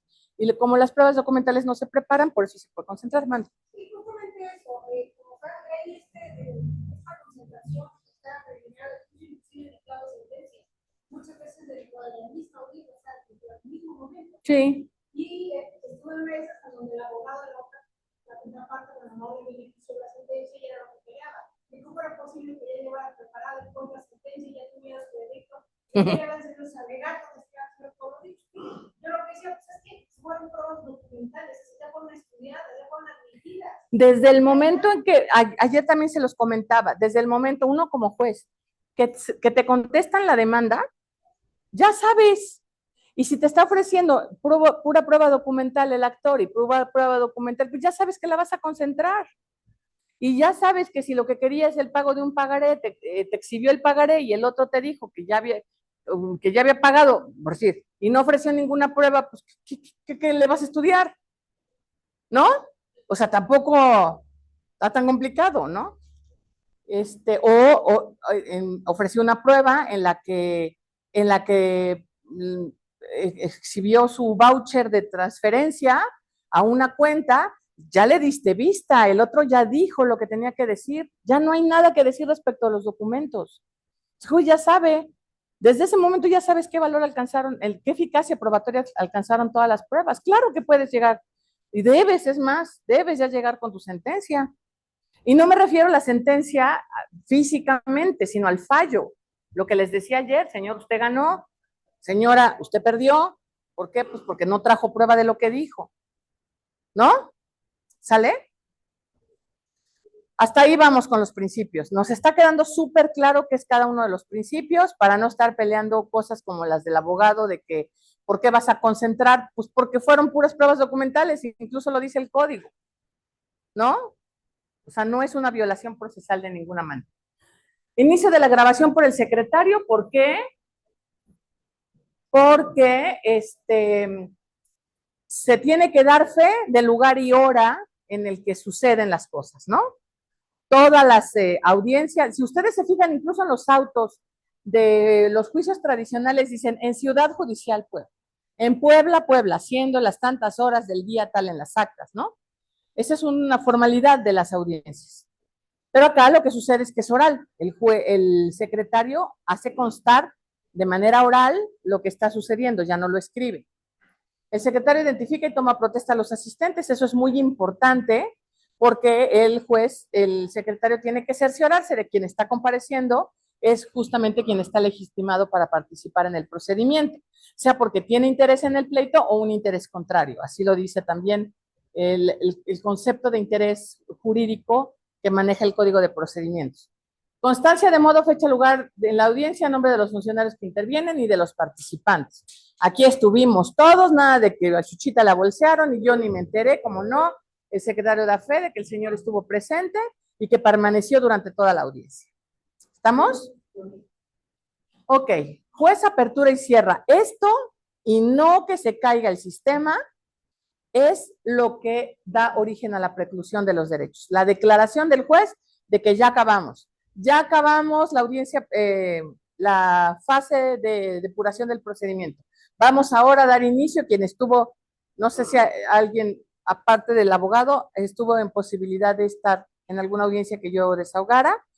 Recordarán que vamos a dar inicio con la depuración del procedimiento. Y en esta fase, concluimos, exacto, analizadas todas las excepciones procesales, o si no las hubo, declaro cerrada la fase de depuración del procedimiento, inicio con la de mediación o conciliación. A mí me tocó una audiencia con usted, la depuración del procedimiento, se detecta de falta de personalidad por parte del demandado y en la depuración del procedimiento no analizó sobre el juicio. Ok. Ok, porque la depuración del procedimiento es para eso. No tiene caso llevar adelante un procedimiento cuando al final te vas a dar cuenta que no tenía interés jurídico. ¿No? ¿Por qué? Pues porque ya era otra la persona interesada. ¿Sale? Entonces, esa es la depuración, lo vamos a ver también más adelante. La audiencia preliminar, las fases ya hasta se las saben. ¿Qué hace en cada una de las fases el juez y las partes? En la audiencia preliminar les anticipaba yo ayer que el juez se muestra más activo, tiene más posibilidad de proponer, por ejemplo, sobre todo cuando llegan los acuerdos probatorios, hechos no controvertidos, la mediación o la conciliación, el juez está más activo, puede participar más, ¿sale? Entonces van a ver una figura de un juez mucho más participativo, diciéndoles, proponiéndoles, invitándolos a que hagan, guiándolos, ¿sale? Porque aquí está, digamos, preparándose lo que va a terminar siendo la controversia real, que es la que se va a llevar en la audiencia de juicio, ¿sale? Aquí la actividad de las partes también es importante porque desde la legitimación, o sea, en la fase de depuración del procedimiento se analizan las excepciones, procesales. Eso quiere decir que son excepciones que ya se opusieron. Las excepciones solamente se pueden oponer en la contestación de la demanda. En la primera fase de la audiencia preliminar se llegan a pronunciar. Entonces, digamos que en la primera fase las partes están pasivas porque solamente están a la expectativa de que el juzgador se pronuncie sobre lo que ellos ya plantearon. ¿Sale? Sin embargo, en la siguiente etapa, que es la mediación o conciliación, es de las partes. Y de las partes propiamente dichas, Por favor, evítense que el juez los calle cuando ustedes quieran participar en la mediación. Porque la mediación solamente corresponde a las partes. Nadie puede mediar, a menos que sea un apoderado con facultades especiales, nadie puede mediar sino las partes. Entonces, ustedes como abogados permanecen junto a su cliente, pero déjenlos. Es un derecho humano. La mediación y la conciliación es un derecho humano, tanto como el acceso a la justicia. Yo tengo derecho a utilizar medios alternos de solución de controversias para no estar sometido a un juicio. Y tengo derecho a ser yo quien decida lo que sucede con mis cosas. ¿Sí o no? Y es un derecho anterior al acceso a la justicia. No les estorben, porque el juez ahí también les puede pedir que se callen, ¿no? Si yo veo que usted como abogado, en vez de estar ayudando a su cliente a decidir si lo que le están ofreciendo es una buena negociación, si no se va a lesionar un derecho, si no se está renunciando. Yo creo que solamente, si me apuran, solamente eso podría ser la intervención del abogado. Decirle al juez, decirle al cliente que no está renunciando a un derecho irrenunciable. Nada más. Por lo demás, el señor puede hacer lo que se le dé la gana con sus cosas o la señora, con sus derechos. Siempre y cuando, insisto, no se transgreda o no se renuncie a un derecho irrenunciable. Pero de ahí en fuera, ¿ustedes qué? ¿No? O sea, ¿el abogado qué? Tiene que actuar como un asesor, porque en esa etapa del procedimiento no es abogado, porque no hay litis. En esa parte del procedimiento, el juez no es juez.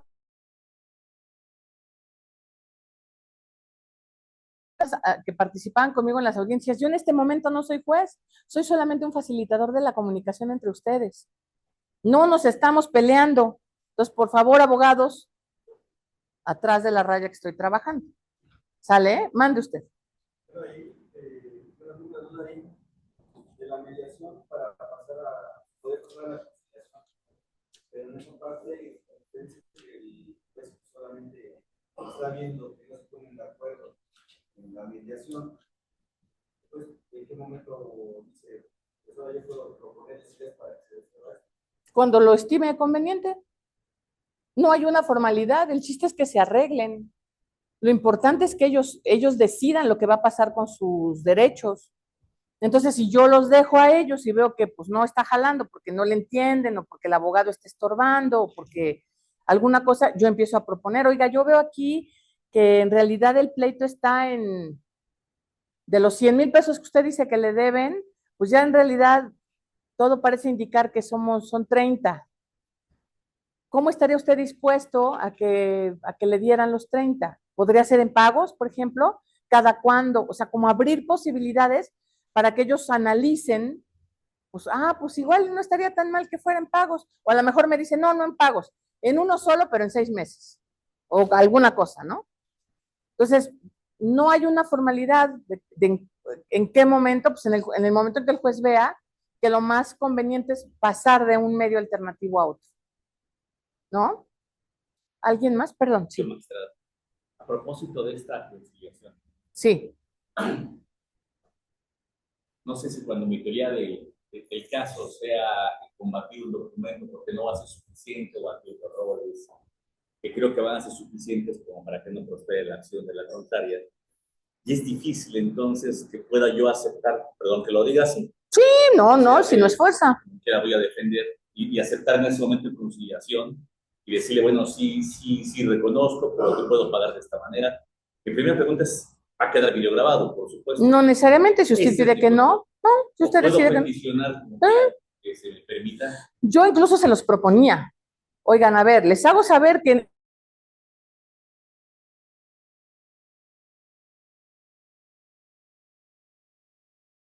en ese sentido les pregunto, ¿quieren que suspendamos la videograbación?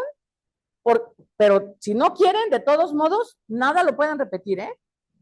Nada, porque esto, a pesar de que está dentro de la audiencia preliminar, no es parte del juicio. Algunos decían sí, que se pare. Otros decían no importa, en realidad no importa. No, nadie, por disposición expresa de la ley, nadie podría decir, es que ya aceptaste que sí debes, no seas así. ¿Por qué? Porque si tu objeción prospera, pues prosperó. Y puede ser que debas, sí, pero no se va a dilucidar ese punto. Se va a dilucidar tu objeción al documento. Es más, puede ser que tú hayas opuesto la excepción de prescripción de la deuda, ¿sí o no? Y el hecho de que tú medies y concilies y digas, bueno, a ver, si ya no te debo, y que justamente porque ya no te debo, te voy a ofrecer 10,000 de los 100,000 que te debía, nomás para que veas que soy cuate. ¿Sale? ¿Por qué? Pues porque siempre fuimos amigos, porque hicimos buenos negocios y tal. Ya no te debo nada, pero te voy a dar 10,000. ¿Y qué? Si queda grabado, ¿qué? Voy a decir, ¿el demandado confesó en la audiencia, en la fase de la audiencia de mediación? Pues no, mi sentencia será ilegal, eso no es prueba, no es una confesión, no es nada, eso no es absolutamente nada, es nada jurídico. ¿Sale? Entonces no se sientan inquietos porque lo que voy a decir aquí delante del juez, y ¿qué? Aunque lo digan delante del juez, el juez no lo puede repetir, ni mucho menos lo puede considerar para sentenciar. No le tengan miedo a la conciliación, es buena. Es buena la conciliación porque a lo mejor en ese momento terminan un asunto que, pues, quién sabe, puede ser que prospere la objeción del documento, sí, puede ser que no, también. Entonces, pues nada como tener los pelos de la burra en la mano, ¿no? Comentaba ayer lo del asunto de las varillas, que el mismo actor en la mediación decía que se le debían 33 toneladas y su demanda de antemano era 25 y lo acreditaba con su contrato y todo, con la factura, ¿no? Entonces, sí. Ahí le estaba agarrando, digo, bueno, de todas maneras no se puede dar, y me decía mi cliente, le dice, oiga, pues está diciendo que son 23, realmente son 25, ni sabe ni cuántas toneladas de riqueza. No es confesión, no es confesión. Entonces, la verdad es que, y también en eso ustedes tienen que estar seguros y tranquilos de que los jueces estamos entrenados para eso, para mediar, para conciliar intereses. Es más, puede ser que la mediación termine en un arreglo que involucre bienes o acciones diferentes a lo que se solicitaron ahí. A lo mejor en el juicio se solicitaron, no sé, varillas y dinero. Puede ser que porque así se les da la gana y así les conviene, que la conciliación terminen diciendo que les van a entregar un vehículo. Texas. ¿Y qué? ¿Y al juez qué le importa? El chiste es que usted se vaya tranquilo y satisfecho con sus pretensiones. Entonces, no es importante lo que digan en la mediación o conciliación. Es importante para sus clientes, porque ellos esa noche regresan a su casa a dormir tranquilos. Y eso es absolutamente invaluable. ¿Sale? Bueno. Ya quedamos entonces que la multa por no ir va de 2,750 hasta 8,906 pesos. ¿Sale? Entonces, ¿por qué? Pues porque es una obligación de las partes, dice el código, es obligación de las partes acudir a las audiencias de juicio. Es obligación, punto. Y el incumplimiento de esa obligación se sanciona con multa. ¿Sale? Bueno, mande. Habla de la justificación, pero digamos, para analizar esa justificación, antes eran incapacidades médicas, actualmente puede ser un hecho fortuito o de fuerza mayor, pero no hay ningún tipo de todo que vaya a tener acá de justificación. No, yo creo que es solamente la valoración del medio de prueba. O sea, pues porque para decir podemos decir muchas cosas. ¿Cómo vas a justificar? Porque acá sí estás incumpliendo una obligación. Entonces, para liberarte de la consecuencia de tu incumplimiento, pues sí tienes que echarle ganitas, ¿no? Y si vas a presentar un documento privado, pues tienes que seguir las reglas de los documentos privados, ¿no? Que es pues que se ratifiquen o que, en fin, ¿no? Porque una receta, pues yo por 30 pesos o 20 pesos, no sé cuánto cuesta un doctor Simi la consulta, ahorita les traigo cuántas quieren, ¿no? Entonces, pues no, llévenme al médico y que el médico con su cédula me diga que sí estuviste enfermo y que además se someta a que yo le pregunte, ojo, ¿eh? ¿Y a poco le van a decir al juez que no le puede preguntar? Pero si el doctor Simi es un médico con cédula. ¿Y eso qué? La cédula solamente le da la facultad de expedir y de consultar y de expedir una receta. Pero los efectos de un documento privado en juicio siguen siendo los mismos, venga de Simi o no. ¿Sale? ¿Bien? ¿Ahí vamos? Ok. Pruebas. Son admisibles todas las pruebas no contrarias al derecho o a la moral. El código inexplicablemente sigue incluyendo pruebas contrarias a la moral. Yo nunca en mis años he visto que alguien ofrezca una prueba contraria a la moral. Es más, si me apuran, pocas se me ocurren, ¿no? Pero pues tampoco estarían como muy conducentes a probar cosas, ¿no? Pero bueno, el código lo sigue estableciendo. Porque además, pues que es moral, ¿no? Y ahí entramos otra vez. Pues tendríamos que acudir a los conceptos tradicionales expresados por los autores de que pues, lo sancionable socialmente y lo reprochable, ¿no? Pero bueno, ese es otro tema. Las reguladas en el capítulo de juicio oral son la confesión testimonial, instrumental o pericial. Les decía yo ayer que en la confesional, por ejemplo, en el sistema tradicional, se ofrece a través de pliegos, de posiciones, ¿no? Y el escribiente, porque pues bien dice usted, ni siquiera el secretario, ni menos aún el juez, le pregunta a las partes, de acuerdo con el pliego, y luego ya está ahí, como lo hizo el pasante, o me lo copié de otro pliego de otro juicio, ya pregunté todo mal, y pues ya me descalificaron todas las pruebas, y ya se hizo un relajo, ¿no? En la confesional, en los juicios orales, por eso tiene sus dispositivos especiales, porque se hacen con preguntas que se formulan en el acto de la audiencia de manera verbal. ¿Sale? Y eso es bien bonito porque aquí el abogado tiene que estar bien a las vivas para preguntar lo que tiene que preguntar, porque oportunidad de preguntarle tienes, ya si la riegas toda y desaprovechas toda tu oportunidad, pues yo diré eso, que no le preguntaste nada que le perjudicara, ¿no? Lo mismo la testimonial, los testimonios, ustedes saben que en los juicios tradicionales las partes llevan a sus testigos y llevan sus preguntitas y los casi por como el Padre Nuestro se saben las respuestas.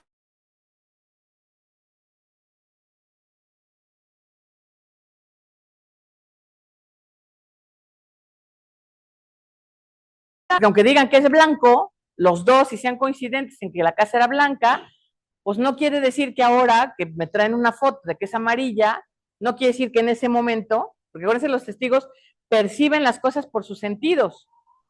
Entonces, pues ellos la vieron blanca. Es lo único que me dice esa respuesta, ¿no? Que la vieron blanca. Y si la foto dice que yo la veo verde, pero pues no quiere decir que en el momento que ellos la vieron hubiera sido blanca o no.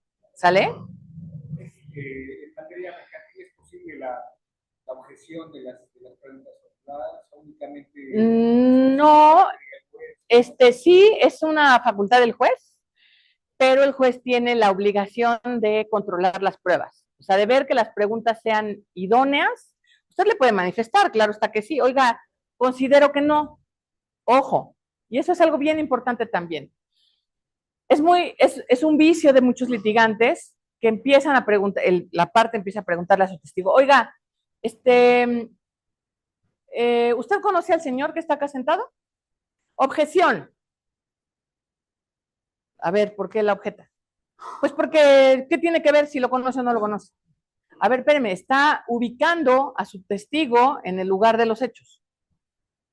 Pues sí, no tiene que ver con la materia directa, pero me está mostrando que lo que me va a decir es verosímil, porque él estuvo ahí, ¿no? O, por ejemplo, ¿por qué? La pregunta típica, ¿por qué estaba usted? ¿Por qué usted conoce el establecimiento denominado Llantas y Rines de Puebla? Objeción. ¿Por qué? ¿Qué tiene que ver con que me paguen la factura? Pues espéreme, pues llantas y facturas tiene un local y pues el señor dice que vio cómo se las vendió. Déjeme escuchar.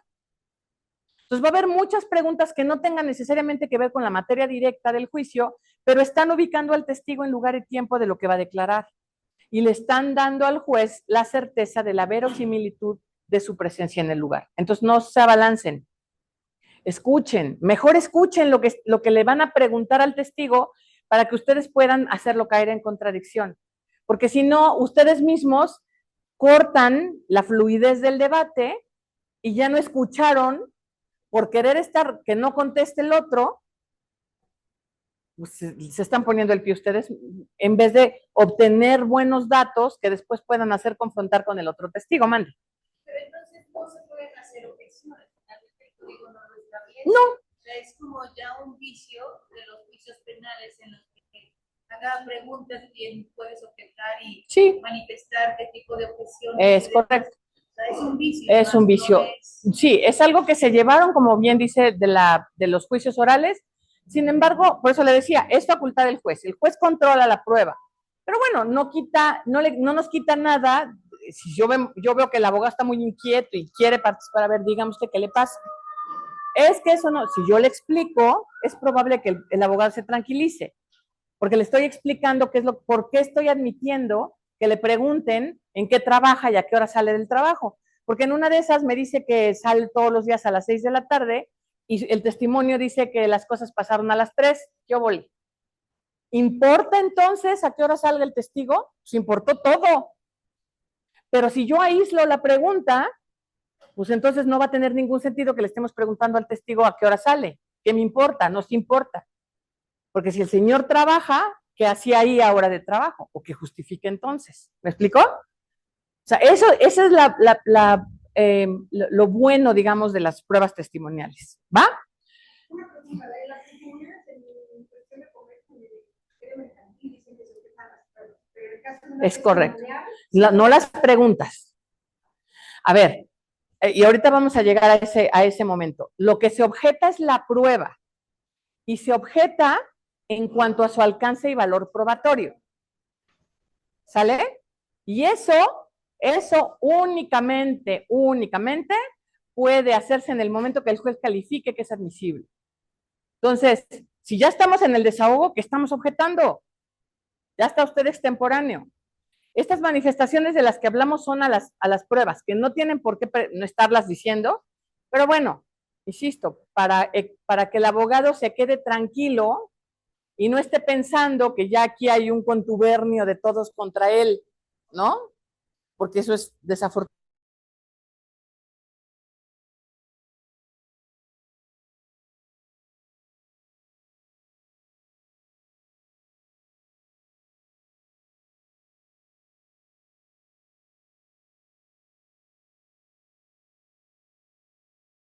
por ejemplo, en materia penal hay diferentes tipos de preguntas, no penales objetivas, abiertas, cerradas. En esta materia que es mercantil también se pueden hacer. No, los testigos declaran con manifestaciones libres. O sea, a ver, señor, pase usted por acá, por favor, siéntese. ¿Usted sabe por qué está acá? ¿Sí? A ver, cuénteme. Yo les hacía un par de preguntas como para ver, ¿usted sabe por qué está acá? Sí, ¿quién se lo contó? Ah, pues el señor, que era su presentante. Ok, ¿qué le dijo? Y como no está preparado para que el juez le pregunte, ah, bueno, es que me dijo que yo tenía que venir a decir tal, tal, tal. Ah, muy bien, perfecto, señor. ¿Tiene usted algo que preguntarle, abogado? Pues el otro, si es listo, no, pues nada, gracias, ¿no? Pero a veces sucede que por no estar pendiente y no tomar su crawl, sucede que, ah, no, sí, yo voy a preguntar, a ver su testigo. Dé usted la razón de su dicho, porque no la dio su señoría. ¿Sí escuchó que no la dio? Sí, sí escuché. Dé usted la razón de su dicho. Pues se acompone. Ah, muy bien. Los contrarios le están perfeccionando el testimonio, abusados con eso. Y pues yo, pues está bien. ¿Qué dice el código? Que yo voy a valorar el testigo si da la razón de su dicho. No si la dice espontáneamente o si se la pregunta a su presentante. ¿La dijo? Pues sí, y se lo dijo porque el abogado del otro le preguntó. Le perfeccionaron todo. Había veces que era difícil contener la risa, y lo digo con todo respeto, porque en las audiencias, pues con los secretarios platicábamos, ¿no? Pues, como les digo, ya con la demanda y la contestación, tú ya sabes para dónde va el juicio, cuáles son incluso las pruebas que tendrían que presentar para acreditar cada quien las cosas, qué tendrían que decir los testigos o los peritos, según el caso. Y alguna vez me sucedió que le dije, ¿cuánto te apuestas? Al secretario que me auxiliaba, ¿cuánto apuestas a que el abogado viene y le compone?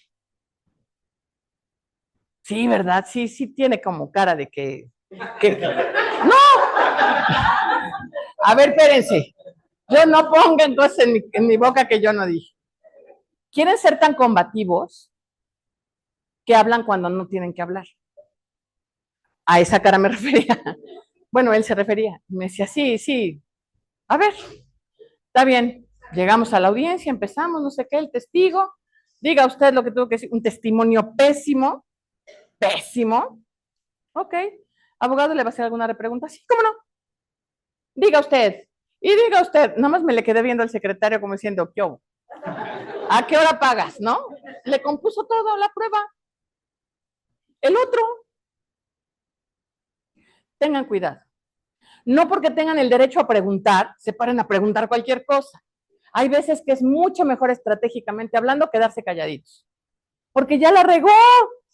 ¿Para qué se la componen? Mande. Entonces, obviamente, después de que tienes derecho a que no haya nada, eso ya es valoración directa del juez. Claro. Y aparte, ya se actuó la demandada, ya ni dice ni nada porque la automática es valoración directa. Claro, o sea, es más, déjenla, ya nadie, aquí ya nadie va a hablar. No, ¿qué voy a preguntar? Déjenla, así está perfecta. Así está perfecta para mí. Y eso el juez ya lo sabe.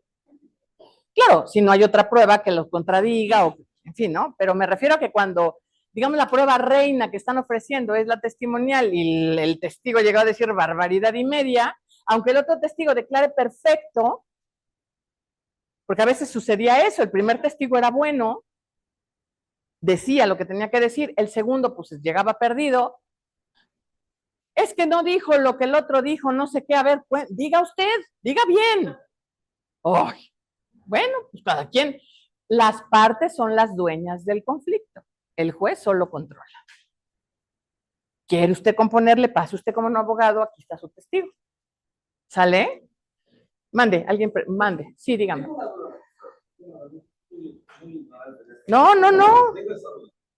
No hay una sanción o algo donde, digamos, por ejemplo, lo que hablábamos de los poderes, el apoderado no lleva a la parte de actora, que sabemos que ya me di cuenta que tiene errores y que realmente están buscando un lucro. Y él simplemente lo que decimos que dice, es que el actor se dedica a recoger la varilla, la transporta, o sea, es el todo. está diciendo el apoderado. No hay algo que surja, o sea, que sea nuevo, que no conozca yo, que demerite esa situación. Pues el propio dicho, pero por cuanto a facultades, no. No. Pues porque por eso se le dan los poderes, para que tú tengas facultad de hablar por mí. Entonces sería atentar contra la naturaleza del contrato de mandato el decir, tú no puedes decir eso. ¿Por qué no? Lo que sí no puedes hacer que como que no sabes. Eso sí no.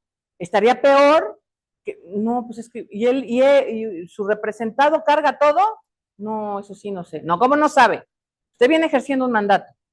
Y si no me lo contesta, lo voy a tener por cierto. Al revés. Mande usted. Gracias, señoría. ¿Usted cómo valora, por ejemplo, los mensajes de WhatsApp? ¿Cómo los valora? ¿A qué va la pregunta? Hay jueces que piden inclusive hasta pericial notiar, otros nos llegan a pedir, ¿sabes qué? Basta con que yo vea el teléfono porque lo estás poniendo a la vista, lo analizas.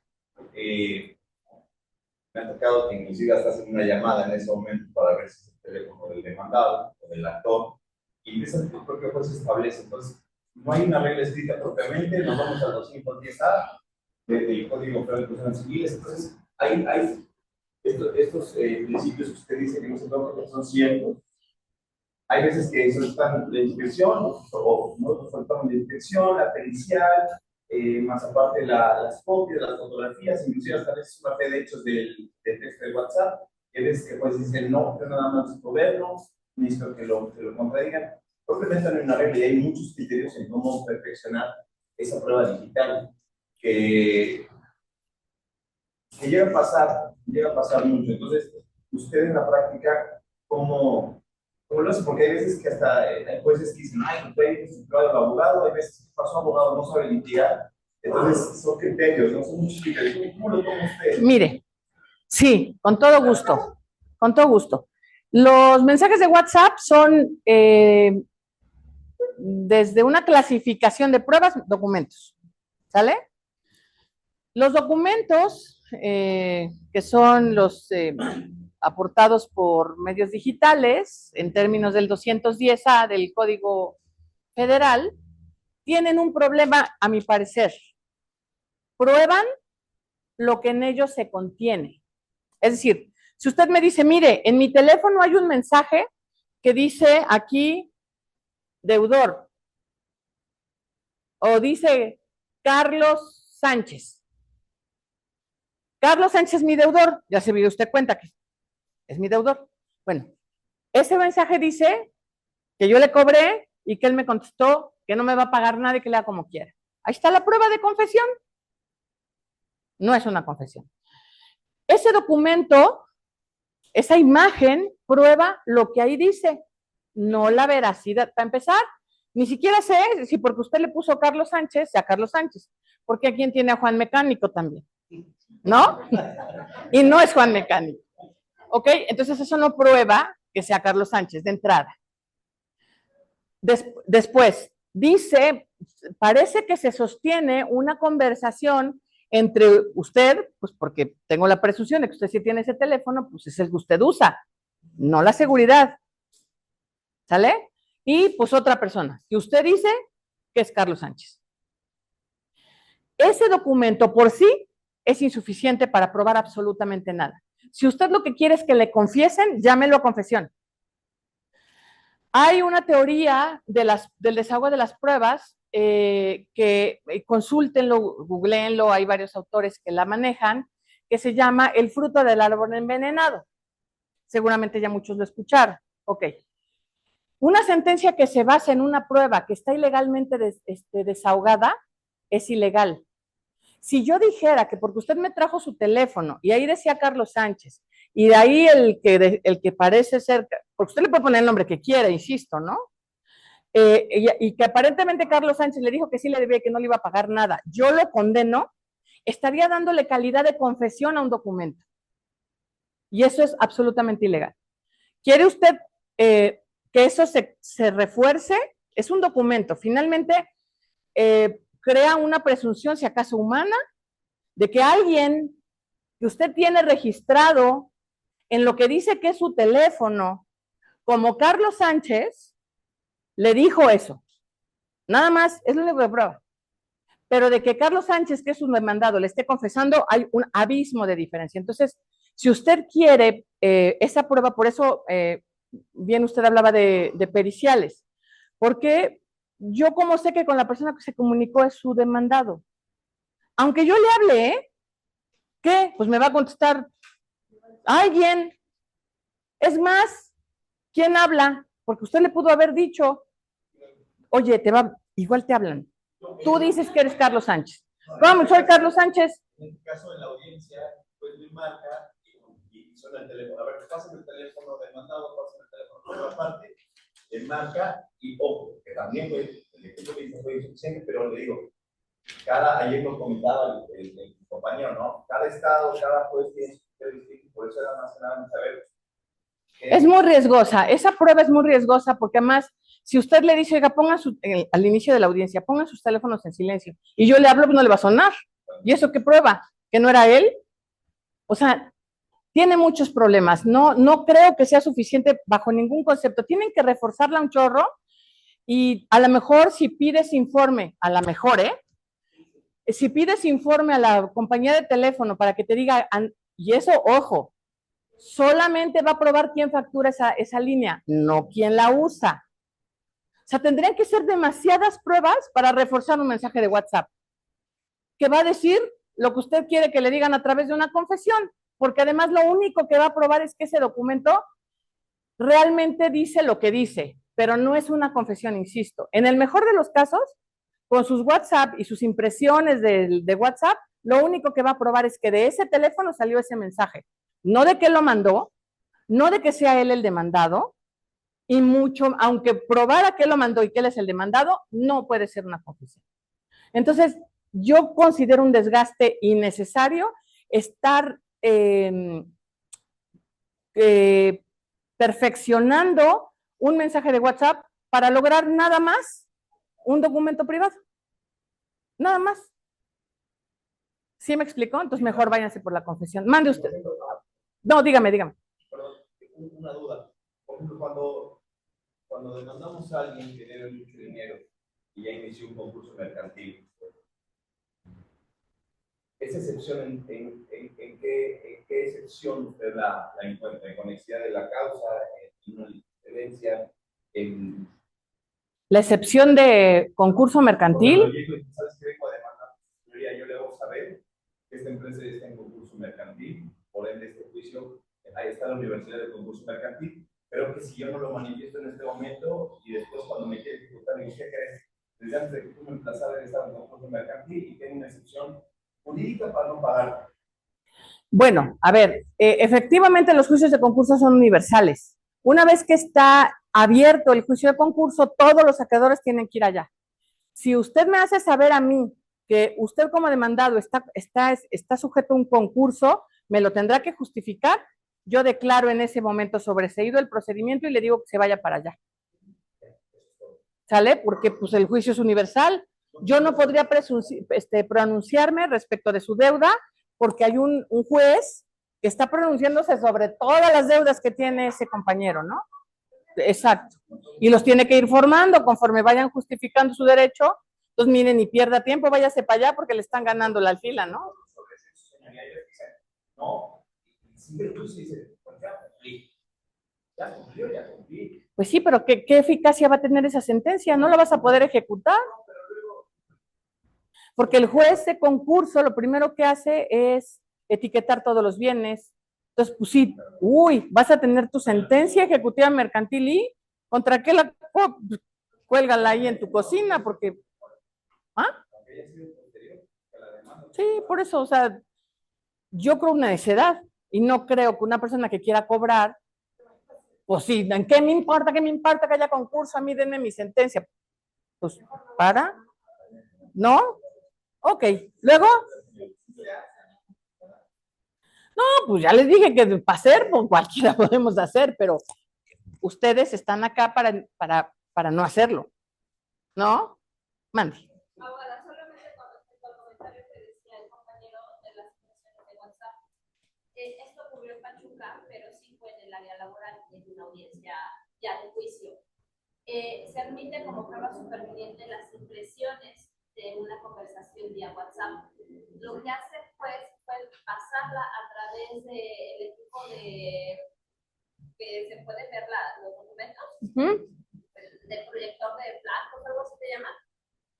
Le dio vista a todos los que estaban en la sala, lo pasa por el proyector de cuerpos opacos y entonces le empieza a preguntar a la otra persona si reconoce el número, si reconoce la fotografía, si reconoce todo. O sea, impresión por impresión de WhatsApp, le empezó a preguntar. Y entonces ahí el juez dijo, para mí queda perfeccionada la prueba documental sin necesidad de una pericial en informática. Porque tengo a las partes, tengo la impresión, ya les di vista a todos, ya les di vista a todos, nadie lo está objetando, él está reconociendo. Bueno, a ver, mi opinión, yo no sé si esa facultad se la dé la ley laboral, me imagino que sí, pero en materia mercantil lo que eso sucedería es que convertiría un documento en una inspección judicial, de oficio. Y entonces el juez estaría de oficio introduciendo una prueba que no fue ofrecida. Porque entonces ya no es un documento, ya no es mira lo que dice acá, ya es a ver, vamos todos, ya lo vi, lo tuve, lo tú, todos opinamos, eso es propio de una inspección judicial. Y esa no fue una prueba que se haya admitido, entonces se estaría decretando el desahogo oficioso de una prueba, y peor aún que ni siquiera como inspección. O sea, a ver, el juez no puede introducir una prueba, no puede, pero mucho, no, pero menos aún puede variarle la naturaleza a la prueba, porque la envenena, porque la convierte, porque revuelve una prueba con otra, revuelve un documento con una inspección judicial y se hace esto. ¿Cómo lo voy a valorar al final? ¿Como documento o como inspección? ¿O como documento perfeccionado a través de una inspección? Porque pues es eso, es una inspección. ¿Y quién ofreció la inscripción? Yo. ¿No? O sea, insisto, no sé si en materia laboral la ley se lo permita y el desahogo oficioso, puede que sí, por la naturaleza de los procesos laborales, pero en materia mercantil. Ande. Un impedimento al criterio para que el desahogo de la profesional se le empiece a cuestionar al demandado sobre el contenido de sus screenshots. ¿De esos qué, perdón? De las screenshots, de las capturas de pantalla. Y si para perfeccionarla se le solicita demandado un exijo. Tendríamos que analizarlo a la luz de los hechos. Acuérdese que la materia de la prueba son los hechos. Esa es la medida incluso de la prueba. Nada que usted no haya afirmado en la demanda o en la contestación puede ir a una prueba. Porque entonces el juez le va a decir, a ver, momento, eso no fue lo que dijo. Para robustecer una confesional se puede solicitar que... Si usted ofreció así la prueba, a ver, ojo, estaríamos hablando de dos cosas distintas. Usted habría ofrecido la confesional para probar algún hecho de lo que usted sostuvo en su demanda o su contestación, y además el reconocimiento de documento, no la confesión, ¿sale? Son dos pruebas diferentes. El documento privado consistente y el reconocimiento que de esto haga el demandado, no en vía de confesión. O sea, no cuando usted lo tenga confesando, le va a decir, por ahí de una vez te pregunto, no, espérate, momento, porque yo como juez te voy a decir, esa no es la materia de tu prueba. Tú ofreciste esta prueba para que él te reconociera que firmó el contrato. Eso no es materia de tu prueba y yo te detendría, ¿no? Mande. ¿Cuál es el fundamento para solicitar el video? Digo, porque todas estas situaciones pues dan para el amparo directo. Pero en el capítulo de prueba instrumental, que son las actuaciones, dice, las partes pueden solicitar copia del audio y video. Ahí el propio código lo dice en ese capítulo. Mande. Magistrada, la pregunta que creo que se responde con lo que están diciendo los compañeros. Voy a preguntar si debe de ceñirse el ofrecimiento a estas pruebas que contempla específicamente. Digamos, ahí no veo la inspección o el reconocimiento u otras muchas más. Entonces, ¿sí es posible ofertarlas? Sí, claro. Lo único que pasa es lo que dice acá, las reguladas en el capítulo de juicio oral son estas. Todas las demás siguen las reglas los juicios en general. Y a propósito de la testimonial, pueden ser 2, 4, 6, 8, 10 o 12 testigos Sí. que pretendo aplicar hechos diversos. Eso, exacto. Entonces son 10 testimoniales diferentes.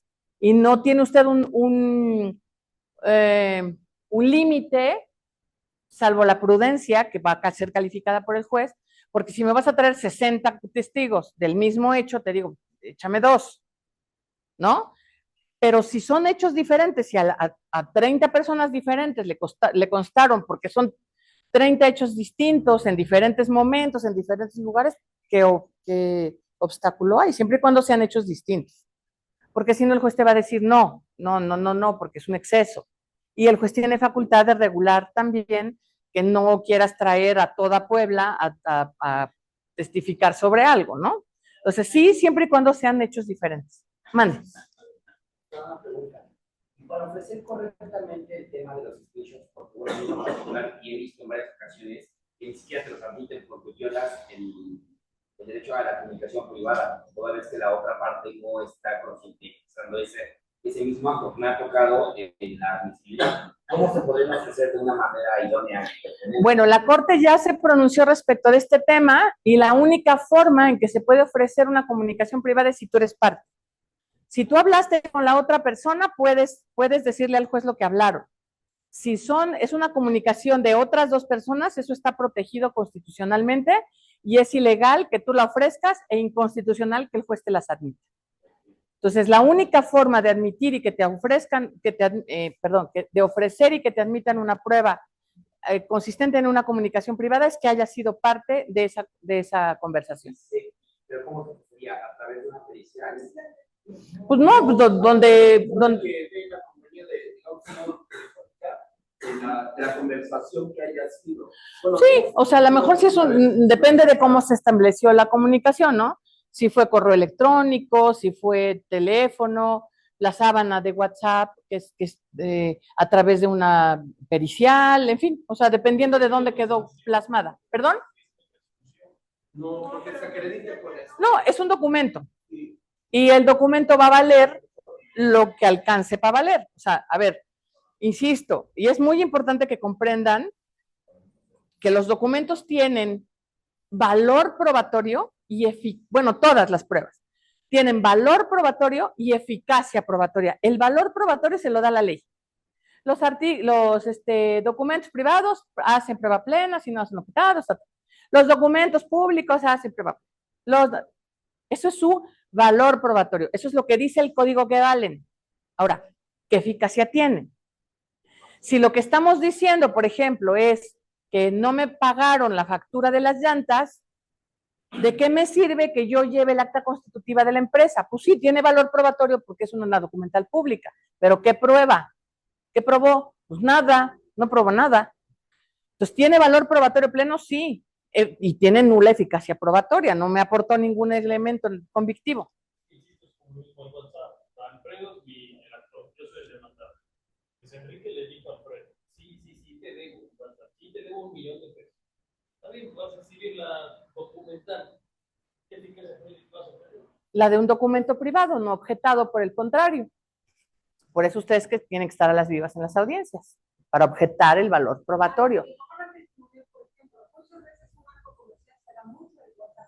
Sí.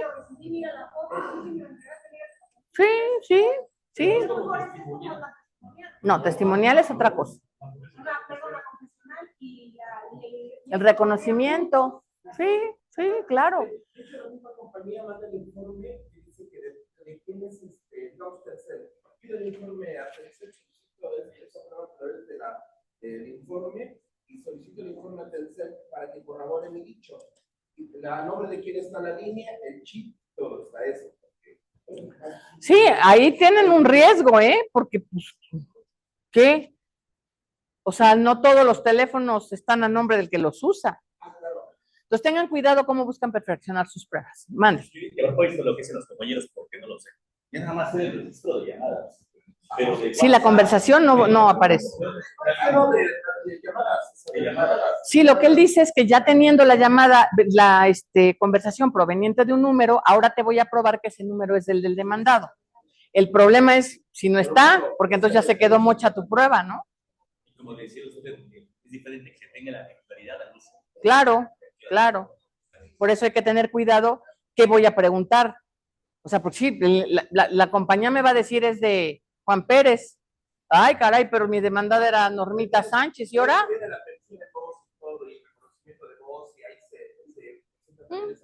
Por eso les digo, hay que perfeccionar el documento. Eso no termina de ser más que un mensaje de datos. Que en prueba, pues lo que arroja. Que en el teléfono, o sea, ¿qué prueba un WhatsApp? Que en el teléfono que presentas está una conversación que dice tal cosa. Nomás eso prueba. No alcanza para decir que lo dijo fulanito en el contexto de esto que está pasando.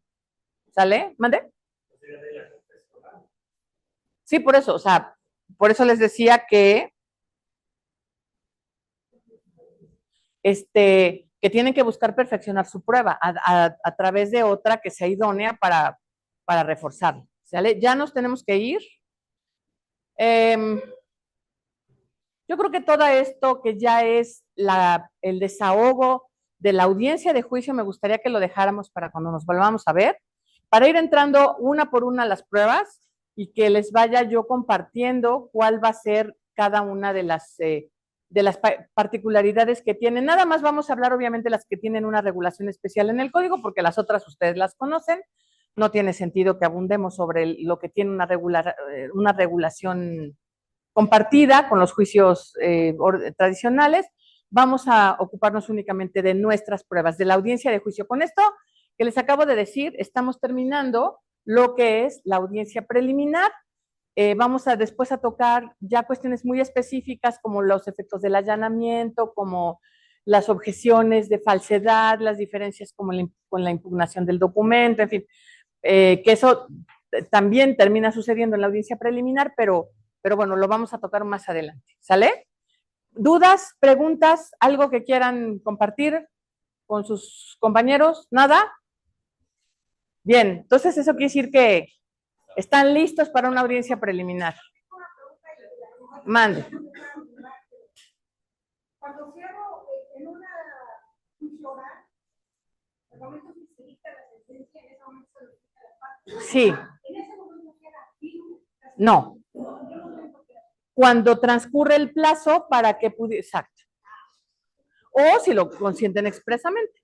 Si en ese momento. Si la parte demandada, aunque fue emplazada, no se presentó, él tiene todo el tiempo, no solo los 15. Sí, claro. No.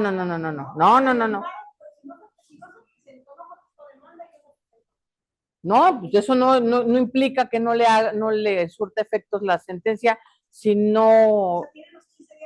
Sí, claro. O sea, el hecho de que no vaya no quiere decir que no se haya enterado. Sencillamente que decidió no ir. Y pues ese también es su derecho. Pero las reglas sobre las notificaciones en los juicios orales es todos quedan notificados en el momento que el juez va hablando, por eso es importante que cumplan la obligación de ir, porque en el momento que el juez va hablando van quedando notificadas las partes sin mayor formalidad.